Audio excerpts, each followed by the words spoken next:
तो डेट थी यार 16 जून, जिसमें हमें रजिस्टर करने थे अपने सब्जेक्ट्स अपने आने वाले नए सेमेस्टर के लिए, यानी कि मेरे 5th सेमेस्टर के लिए। तो कौन कौन से सब्जेक्ट्स थे जो मैंने चूज़ किए एंड जो सब्जेक्ट मैंने सोचे थे क्या वो मैं ले पाया कि नहीं अपने रजिस्ट्रेशन के टाइम पे, तो वो सारी चीज़ें आज की इस वीडियो में हम डिस्कस करेंगे। और इसी के साथ साथ कुछ सब्जेक्ट ऐसे भी लिए हैं मैंने जिनके लिए मैं काफ़ी ज़्यादा एक्साइटेड हूँ। तो पूरी जर्नी, पूरी स्टोरी आज की इस वीडियो में यार हम डिस्कस करेंगे। तो बिना किसी देरी के यार हम इस वीडियो को करते हैं स्टार्ट।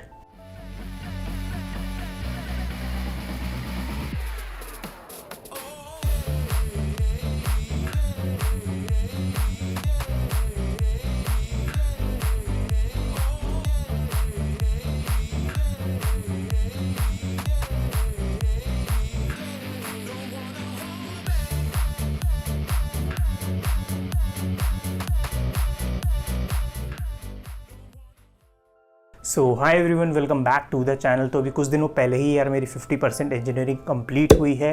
तो यानी कि मेरा 4th semester of engineering complete हो चुका है और उसी के साथ साथ हमारी 5th सेमेस्टर की रजिस्ट्रेशन डेट भी अनाउंस हो चुकी थी, यानी कि 16 जून को हमें अपने सब्जेक्ट्स चूज़ करने थे फॉर आवर 5th सेमेस्टर। तो कौन कौन से सब्जेक्ट्स थे जो मेरे दिमाग में थे मेरे को चूज़ करना है, एंड कौन कौन से सब्जेक्ट एट द एंड मेरे को फाइनली मिले, एंड जो सब्जेक्ट्स मेरे को एट द एंड फाइनली मिले उसमें से मैं कौन कौन से सब्जेक्ट्स के लिए काफ़ी ज़्यादा एक्साइटेड हूँ लर्न करने के लिए, वो सारी चीज़ें आज की इस वीडियो में हम डिस्कस करेंगे। तो इससे पहले कि हम वीडियो को आगे थोड़ा स्टार्ट करें, मैं आपको एक चीज़ के बारे में बताना चाहता हूँ। तो इस बार for the very first time हमारे कॉलेज ने एक कंसेप्ट इंट्रोड्यूस किया था, द कंसेप्ट ऑफ माइनर्स। तो माइनर्स बेसिकली क्या है, इस बार जो आपकी जो मेजर डिग्री है, यानी कि जिस कोर्स में हमने एनरोल किया है उसी के साथ साथ आप किसी और डिपार्टमेंट की डिग्री आपको मिल सकती है as a minor degree, but उसके लिए आपको कुछ स्पेसिफिक कोर्सेज कंप्लीट करने पड़ेंगे। लेट्स से कि मेरे को कंप्यूटर इंजीनियरिंग की माइनर डिग्री चाहिए, तो इंस्टीट्यूट ने क्या किया, एक लिस्ट ऑफ कोर्सेज डाल दिए हैं। तो इनमें से कुछ कोर्सेज अगर आप कंप्लीट कर लोगे तो आपकी डिग्री के साथ एक माइनर डिग्री भी मिल जाएगी। सो लेट्स से कि अगर मैं इलेक्ट्रिकल इंजीनियरिंग का स्टूडेंट हूँ और मेरे को कंप्यूटर इंजीनियरिंग के माइनर्स चाहिए, तो मैं कंप्यूटर इंजीनियरिंग के कुछ कोर्सेज हैं वो अपने एज ए इलेक्टिव्स चूज़ कर सकता हूँ। बट उसके लिए कंडीशन क्या है कि अगर मैं इलेक्टिव चूज़ कर रहा हूँ तो मैं कंप्यूटर इंजीनियरिंग के ही यूज़ कर सकता हूँ, और अदर देन दैट अपने डिपार्टमेंट के ही इलेक्टिव यूज़ कर सकता हूँ, मैं और किसी ब्रांच के इलेक्टिव्स को यूज़ नहीं कर सकता। तो ये है यार हमारा कंसेप्ट ऑफ माइनर्स। तो कुछ स्पेसिफिक क्रेडिट्स हमें कंप्लीट करने पड़ते हैं। तो हर सब्जेक्ट के 4 क्रेडिट्स होते हैं, तो कुछ स्पेसिफिक अमाउंट ऑफ क्रेडिट्स हमें कंप्लीट करने पड़ते हैं जिससे हमारी डिग्री में एक माइनर की डिग्री भी ऐड हो जाए। तो ये था यार कंसेप्ट।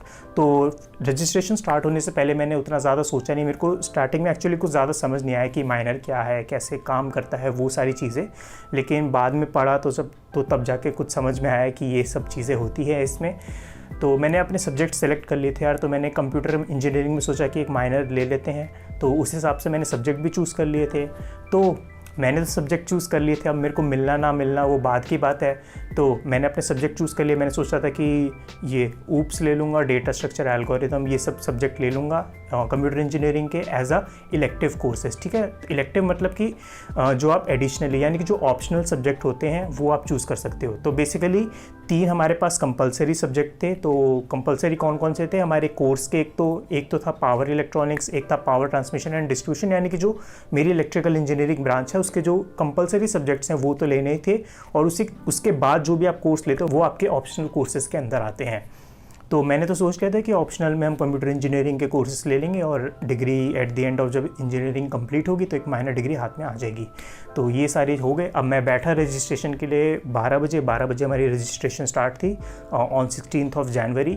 तो हर बार की तरह वही यार, जैसे हम बैठे वेबसाइट हो गई क्रैश। इतने सारे बच्चे मतलब सेम टाइम पे रजिस्टर कर रहे थे, तो वो तो हर बार की कहानी है, वेबसाइट हमेशा की हर बार की तरह क्रैश हो ही जाती है। तो यहाँ पे मैं एक चीज़ ऐड करना चाहूँगा कि अगर आप यहाँ कोई भी कोर्सेज चूज़ करते हो तो वही कोर्स चूज़ करना जिसमें आपके थोड़े बहुत फ्रेंड्स भी हो। अगर आप किसी ऐसे कोर्स में चले गए जहाँ पे आपका कोई फ्रेंड भी नहीं है तो आपको बहुत ज़्यादा प्रॉब्लम झेलनी पड़ सकती है। तो इस सेमेस्टर मेरा भी मेन यही टारगेट था कि थोड़ी इस पर CGPA इम्प्रूव कर लेते हैं। तो इसलिए मैंने इस सेमेस्टर में वही सब्जेक्ट चूज़ किया जिसमें मेरे थोड़े बहुत दोस्त भी हैं, मेरी क्लास के बच्चे भी हैं, तो मैं अकेले नहीं रहूँगा उस कोर्स के अंदर। तो मैं आपको भी यही रिकमेंड करूँगा।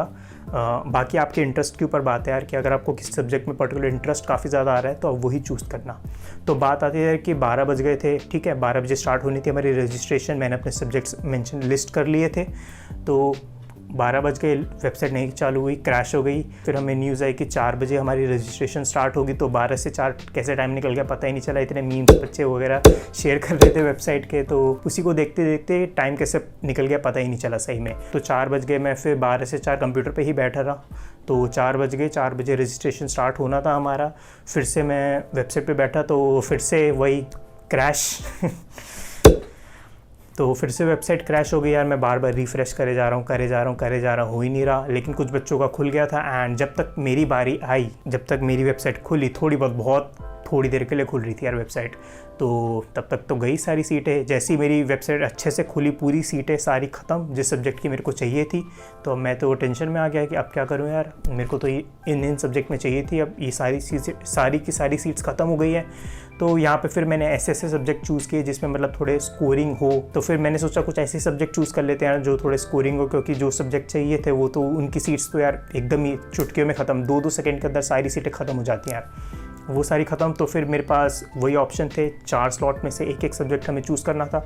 तो मैंने चूज़ किया यार, एक तो था हमारा सिग्नल एंड सिस्टम जो कि मेरी ब्रांच का ही कोर्स था, और एक था रिन्यूएबल एनर्जी एंड सिस्टम, एक है climate change and CDM, and एक था कंबशन जनरेटेड पॉल्यूशन। सो आप काफ़ी ज़्यादा कॉमन चीज़ देख रहे होंगे इन चारों सब्जेक्ट में कि ये काफ़ी ज़्यादा एनवायरनमेंट से रिलेटेड है।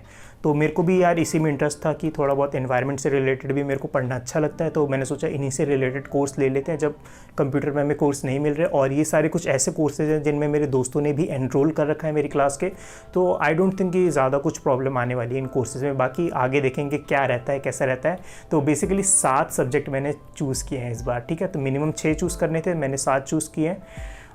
इस बार जो क्रेडिट सिस्टम मैं बता देता हूँ, तो इस सेमेस्टर आप मिनिमम 23 क्रेडिट्स के सब्जेक्ट चूज़ कर सकते थे। तो मैंने इस बार 27 क्रेडिट्स के सब्जेक्ट चूज़ कर लिए हैं, और मैक्सिमम आपके पास 32 क्रेडिट्स होता है, मिनिमम 23, मैक्सिमम 32।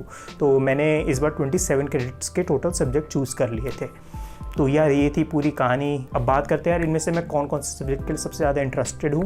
तो वही यार जो मेरे ऑप्शनल सब्जेक्ट हैं, एक तो मेनली क्लाइमेट चेंज और एक renewable energy system. So I am excited, let's see कैसा जाता है। मैं तो काफ़ी ज़्यादा एक्साइटेड हूँ सीखने के लिए कि जो एक्सपेक्टेशन लेके गए हैं कोर्स के लिए क्या वो पूरी होती है कि नहीं। तो यार ये थी मेरी पूरी कहानी सब्जेक्ट रजिस्ट्रेशन की। तो अब मैं आपको यहाँ पे एक चीज़ बताना चाहूँगा, बेसिकली एक मैसेज ही समझ लो। अगर आप फ्यूचर में DTU में आते हो और आप भी सिमिलर सिचुएशन फ्यूचर में फेस करते हो, तो हमेशा एक बैकअप प्लान हमेशा साथ में रखना है। यानी कि अगर आप कोई भी सब्जेक्ट चूज़ कर रहे हो, बाय चांस आपका मेरी तरह केस हो जाता है कि सारी सीट्स उस सब्जेक्ट की ख़त्म हो जाती है जिसकी आपको चाहिए थी, तो यार एक बैकअप ज़रूर रख लेना कि अगर आपको ये सब्जेक्ट नहीं मिलता है तो उसकी जगह आप दूसरा सब्जेक्ट पहले से अपने दिमाग में रेडी रखो, ताकि बाद में आपको दिक्कत ना हो। तो यार ये थी पूरी कहानी मेरे सब्जेक्ट रजिस्ट्रेशन की, कि मेरे को कौन कौन से सब्जेक्ट चाहिए थे, एंड एट लास्ट फाइनली मेरे को कौन कौन से सब्जेक्ट मिले। एंड आई होप कि फ्यूचर में यार ये वेबसाइट वाली प्रॉब्लम ज़रूर से सॉल्व हो जाएगी। तो होपफुली अगली बार मेरे को जो सब्जेक्ट चाहिए होंगे वो मैं ले पाऊँ, कोशिश पूरी रहेगी, ठीक है। तो अगर आपको वीडियो पसंद आई हो तो प्लीज़ इस वीडियो को लाइक कर देना यार, एंड चैनल को सब्सक्राइब ज़रूर कर देना। 5000 सब्सक्राइबर्स के काफ़ी ज़्यादा क्लोज हैं, तो सब्सक्राइब ज़रूर कर देना। मिलते हैं यार आप लोगों से ऐसी किसी अगली और अच्छी वीडियो में। Till then stay safe, stay happy, and we will see you guys in the next video.